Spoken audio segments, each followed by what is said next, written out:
Day 5 of 30. Mistake. You have made mistakes. So have I. That does not make either of us one. 30 days for the rest of your life. Day 5. Day 1 was gratitude. Notice what remains. Day 2 was connection. You are not uniquely broken. Day 3 was dogs. There is living evidence that you matter. Day 4 was the people who stay when the music stops. Day 5 is different, because eventually we have to stop looking around at the people who stayed, the people who left, the people who hurt us, the people we hurt, the person we desperately want to look us in the eyes and say, "You're okay." Eventually we have to look in the mirror. NF's mistake is about that moment. Not pretending we haven't fucked things up. Not rewriting history. Not blaming everybody else. Something much harder. Separating what we've done from who we are.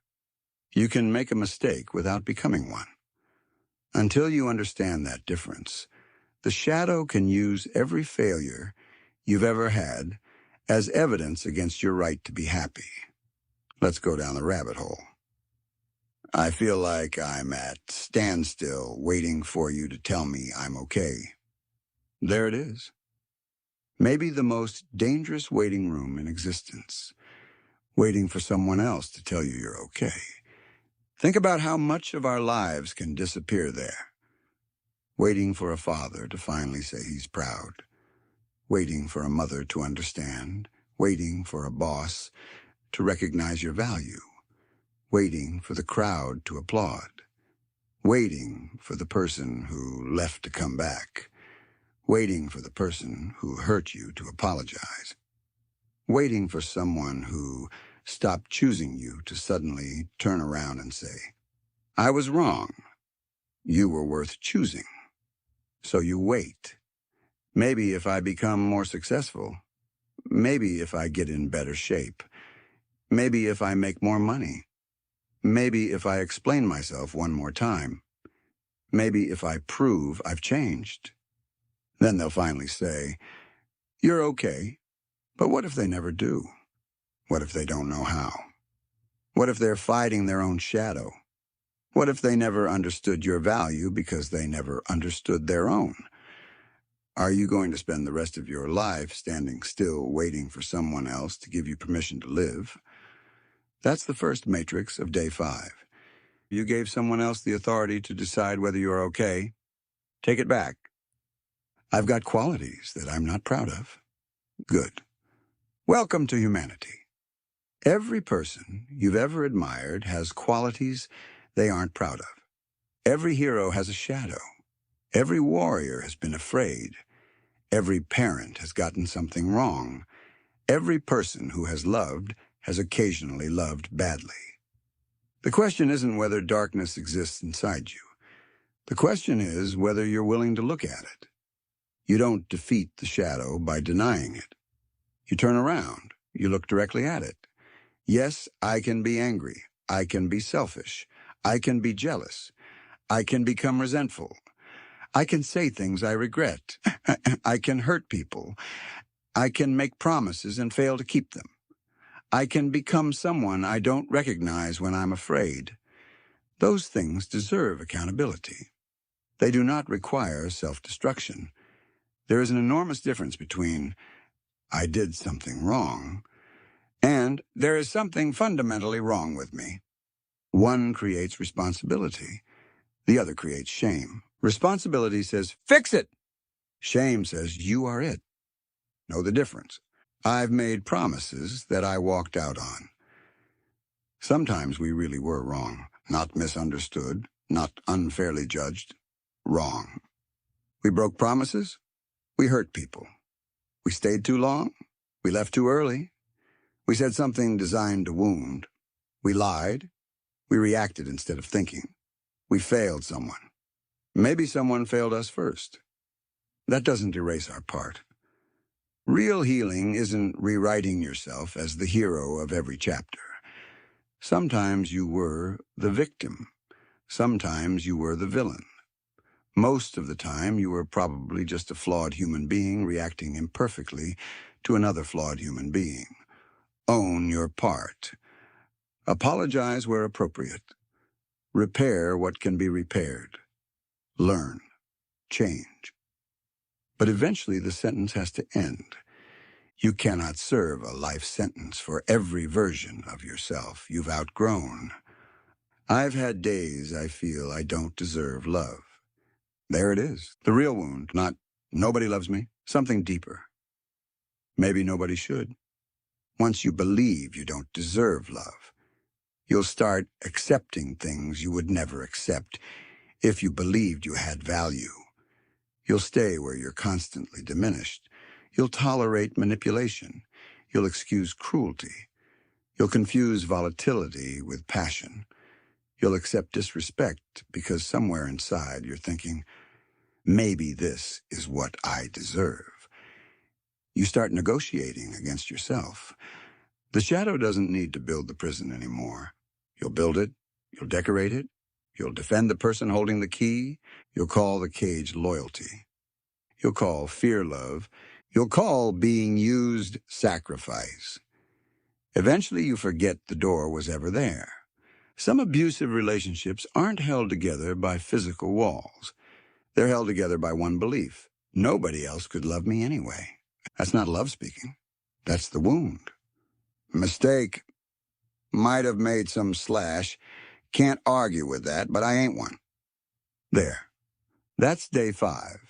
You made mistakes. You are not a mistake. Those are two completely different claims. A mistake is an event, a decision, something that happened at a point in time.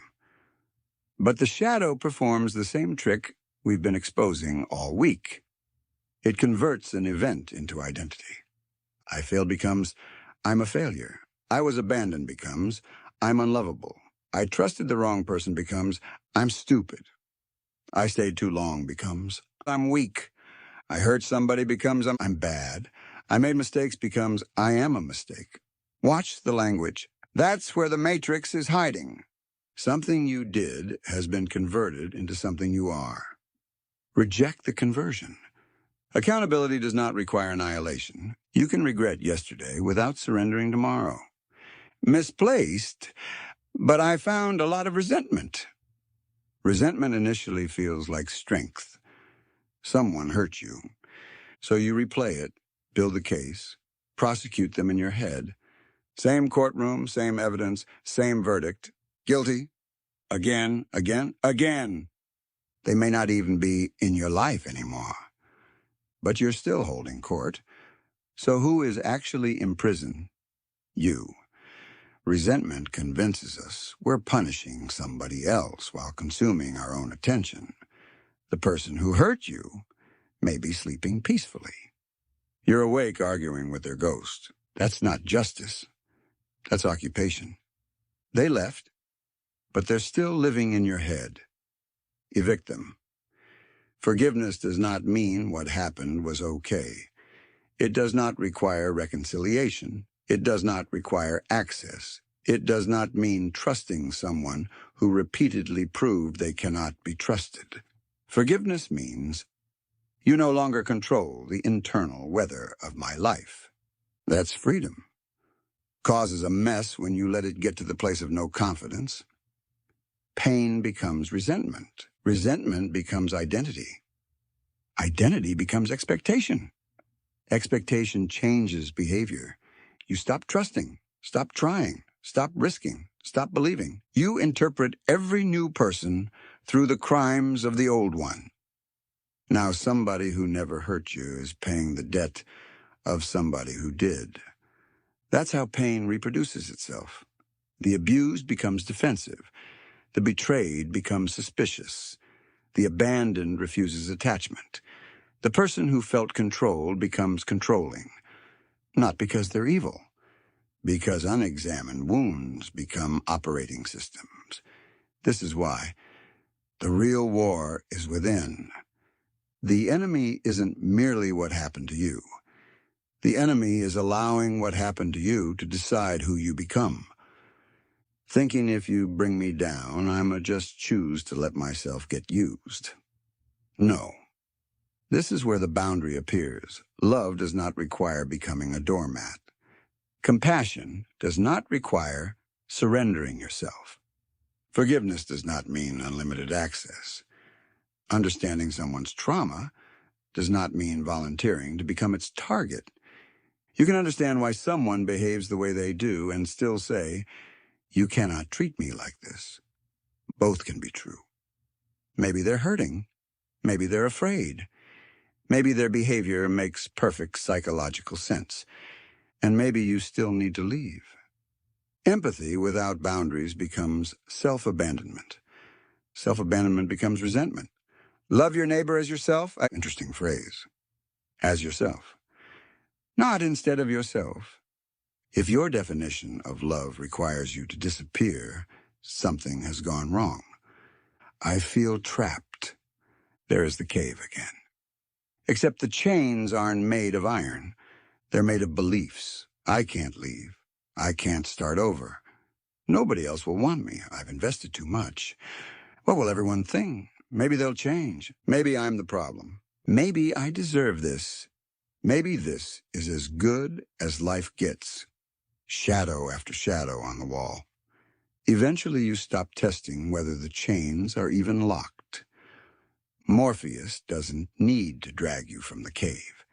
He needs you to realize there is a door. Walking through it may be terrifying.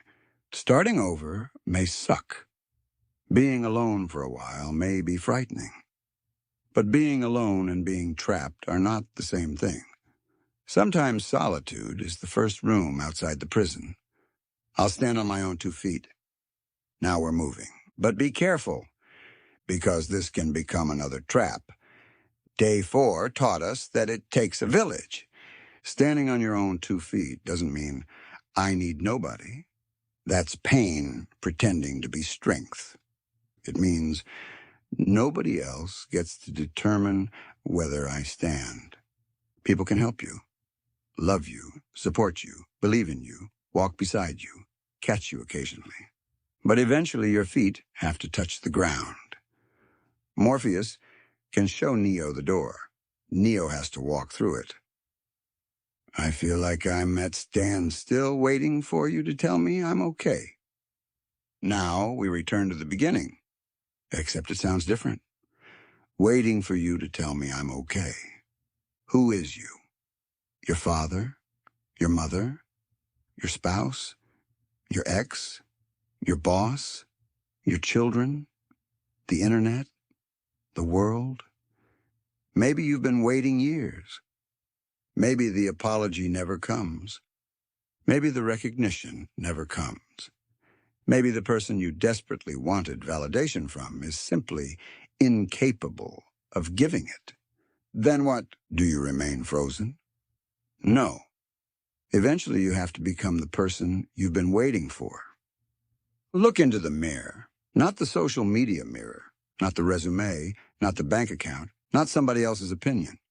You, the person who knows everything. Every mistake, every regret, every good thing nobody saw, every time you failed, every time you stood back up, every promise you broke, every promise you kept, every person you hurt, every person you loved. The whole human being, not the prosecution's evidence, the whole case. Look at that person and say, I know what you've done. I know what happened to you. I know what you're ashamed of. I know what you wish you could change. I know you've hurt people. I know people hurt you. I know you're imperfect. And I'm done waiting for somebody else to decide whether you're worth saving. You're okay, not perfect, not finished, not absolved from responsibility. Okay. Human, still here, still learning, still capable of becoming better, still deserving of love, still allowed to be happy. The final matrix. Maybe this is one of the deepest prisons of all. Believing happiness must be granted by somebody else. We wait for permission. Permission to move on. Permission to forgive ourselves. Permission to leave. Permission to start over. Permission to love again. Permission to stop apologizing for existing. Permission to be happy. Nobody is coming with the paperwork. No person from your past gets veto power over the rest of your life. At some point, you have to sign it yourself. Because if your worth depends entirely on someone else's approval, they own the switch. One compliment, light. One rejection, darkness. One text, hope. One silence, despair. That's not freedom. That's handing somebody else the controls to your matrix. Take them back. Day 5, the message. You have made mistakes. So have I. You have qualities you aren't proud of. So do I. You've broken promises. Stayed where you should have left. Left when maybe you should have stayed. Trusted people who hurt you. Hurt people who trusted you. You've been angry, resentful, afraid. Maybe you've allowed yourself to be used because somewhere inside you believed being needed was the closest thing you deserved to being loved. Maybe you've confused suffering with loyalty. Maybe you stayed trapped because freedom required believing you deserve something better. You do. But something better doesn't begin when somebody else finally recognizes your value. It begins when you do. Stop waiting for the person who hurt you to heal you. Stop waiting for the person who rejected you to validate you. Stop waiting for somebody who couldn't love you correctly to explain why you were lovable all along. They may never do it. Their absence doesn't get the final word. Their opinion doesn't get the final word. Your worst day doesn't get the final word. Your biggest failure doesn't get the final word. The shadow doesn't get the final word. You do. Look past the mistakes. Look past the scars. Look past the resentment. Look past every version of yourself you needed to become just to survive. There you are, still standing. Not perfect, not finished, not without responsibility, but not a mistake. Never a mistake. Maybe misplaced. Maybe lost for a while. Maybe wounded. Maybe rebuilding. Maybe finally learning the door was unlocked the entire time. But not a mistake. 30 days for the rest of your life. Day 1, gratitude, notice what remains. Day 2, just like you, notice who remains. Day 3, dogs, notice who needs you. Day 4, who's there when the music stops? Notice who stands in the rain. Day 5, mistake. Stop waiting for someone else to tell you you're okay. You are not what happened to you. You are not what someone called you. You are not the worst thing you've done. You are not the worst thing someone did to you. You are not your resentment. You are not your fear. You are not your broken promises. You are not the relationship that trapped you. You are not the person who used you. You are not the person who left. You are not a mistake.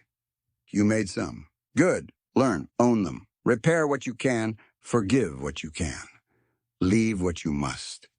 Then stand on your own 2 feet. The person you've been waiting for to tell you that you're okay has been standing in the mirror the entire time. Stop waiting. You're okay. Now become who you know you can be. ICT. The real war is within. Ideas are bulletproof.